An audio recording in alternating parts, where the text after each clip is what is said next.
কেমন আছেন সবাই? আপনাদের সবাইকে স্বাগতম ম্যানেজার কিম মানওয়ায়। ম্যানেজার কিম মানওয়ার এটা হলো চ্যাপ্টার 8।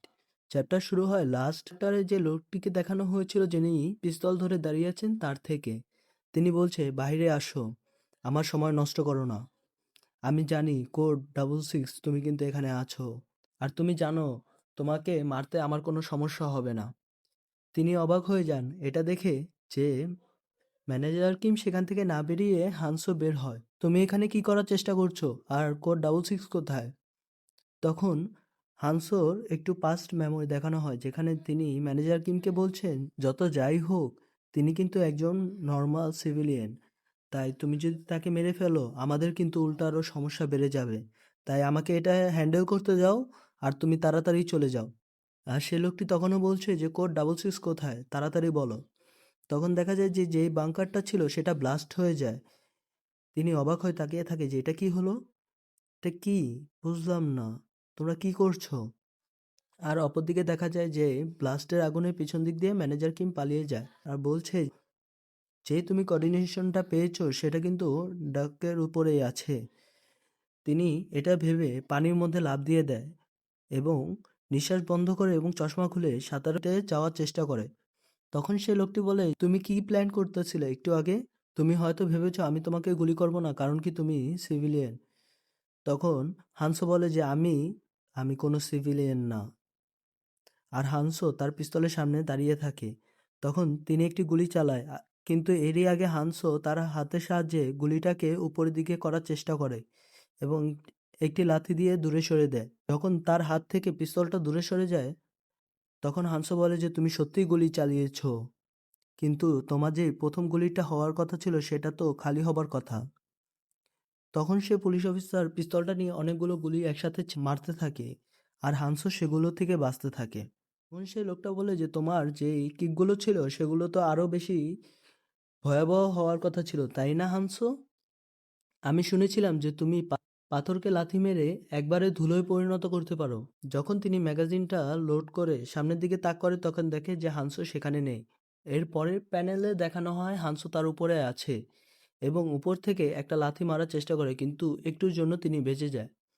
আর তিনি ভাবে যে কি হলো এটা?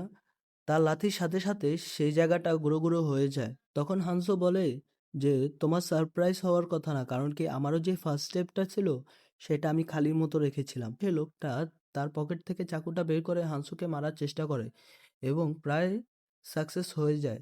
যখন হানসোর একবারে কাছে সেই চাকুটা এসে পড়ে তখন হানসো কিকের সাহায্যে লোকটির ব্যালেন্সটি নষ্ট করে এবং পরবর্তী মুহূর্তে অনেকগুলো কিক একসাথে দিয়ে লোকটিকে দূরে সরিয়ে দেয়। লোকটি তখন হাঁপাতে থাকে। অনেকগুলো কিক একসাথে খাওয়ার ফলে তারও অনেক ক্ষতি হয়ে থাকে। আর হানসো ভাবতে থাকে যে এটা কি রক্ত? আচ্ছা ঠিক আছে।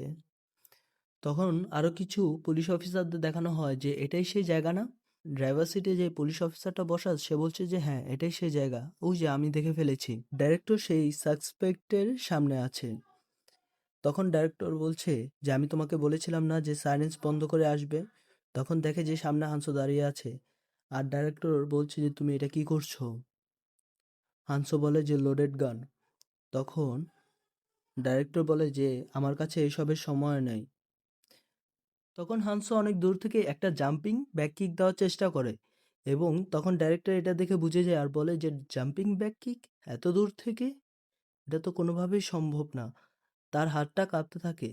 তিনি ভাবতে থাকে যে এটা কোনোভাবেই সম্ভব না যে এত দূর থেকে তিনি জাম্পিং ব্যাক কিক দিয়ে এখানে আসবে। যত যাই হোক আমি যতই চিন্তা করি কিন্তু এটা সম্ভব না। এটা কি কোনো ভুল? হয়তো সে তাড়াহুড়োর ফলে কোনো ভুল করে ফেলেছে। কারণ কি এত দূরত্বে আসা সম্ভব না। এটা তো একটা স্পিন। গাড়ির ভিতরে লোকগুলো দেখতে থাকে আর ডিরেক্টর তখন তার ঘুরনের দিকগুলো গুনছিল যে 2 স্পিন। এই স্পিনের মাধ্যমেই তার দ্রুততা কমছে আর আরেকটা স্পিন হয়ে যায় 3 স্পিন। তারপর ডাইরেক্টর বলে যে প্রতিভা। এই সাথে সাথেই সে ডাইরেক্টরটা ব্রিজের কোণার দিকে এসে পড়ে। ডাইরেক্টর ভাবছে যে হয়তোবা তিনি এর জন্য অনেক প্র্যাকটিস করেছে কিন্তু এটারও একটা লিমিট থাকার দরকার। আর হানসু তখন তার একবারে কাছে চলে এসে আর ডাইরেক্টর আবার বলে যে প্রতিভা এটা শুধু 3টা ঘুরন না, এটা মূলত হয়ে থাকে 4টা ঘুরন দিয়ে। হানসো 4 বার ঘোরার ফলে সরাসরি যে দূরত্বটা ছিল সেটা কম করে ডাইরেক্টরের কাছে চলে আসতে পারে। একটি কিক দিয়েই ডাইরেক্টর এবং তিনি দোনোজনই নিচে পড়ে যায় এবং গাড়ির লোকগুলো ডাইরেক্টর বলে ডাকছে। হানসো সেই ডাইরেক্টরকে নিয়ে নিচে লাফ দিয়ে দেয় এবং পানির মধ্যে পড়ে যায়। গাড়ির লোকগুলো তখন কিছু না বলে শুধু বেরিয়ে এসে দেখতে পারে যে ডাইরেক্টর কোথায় গেল। অপরদিকে ম্যানেজার কিমকে দেখানো হয় যিনি সেই সাদা বিডাব্লিউএম গাড়িকে খুঁজে বের করেছে এবং বলছে যে অবশেষে আমি পেয়ে গেছি এই সাদা গাড়িটা। আর তখন রক্তের চিহ্ন দেখানো হয় এবং রক্তের চিহ্নগুলোই ম্যানেজার কিম ফলো করে যে এই রক্তগুলো কোথায় যাচ্ছে সেটা দেখি। অপরদিকে ততক্ষণে ম্যানেজার কিমের মেয়ে সেই বস্তা থেকে বেরিয়ে যায় এবং বাইরে বের হবার চেষ্টা করে, কারণ কি ফ্রিজারের জন্য অনেক ঠান্ডা লাগছে, কিন্তু সেটা করতে সে সক্ষম হচ্ছে না এবং ভিতর থেকে ডাকছে যে এখানে কি কেউ আছে, বাইরে কি কেউ আছে, আমাকে প্লিজ কেউ সাহায্য করো প্লিজ। এটা বলতে থাকে কিন্তু ভিতরের ঠান্ডার জন্য আস্তে আস্তে তিনি জমে যেতে থাকে এবং আওয়াজও কমতে থাকে যে প্লিজ কেউ সাহায্য করো। এটা বলে তিনি পাশে বসে থাকে আর বলে যে ঠান্ডা বাবা। তখন ম্যানেজার কিমকে দেখানো হয় একই সময় বাংকারের বাইরে কেউ আছে, হয়তো এটা ম্যানেজার কিম। বাংকারটা খোলা হয় এবং মিনজি দেখে ভাবে এটা হয়তোবা তার বাবা। আর অপরদিকে ম্যানেজার কিমেরও প্যানেল দেখানো হয়।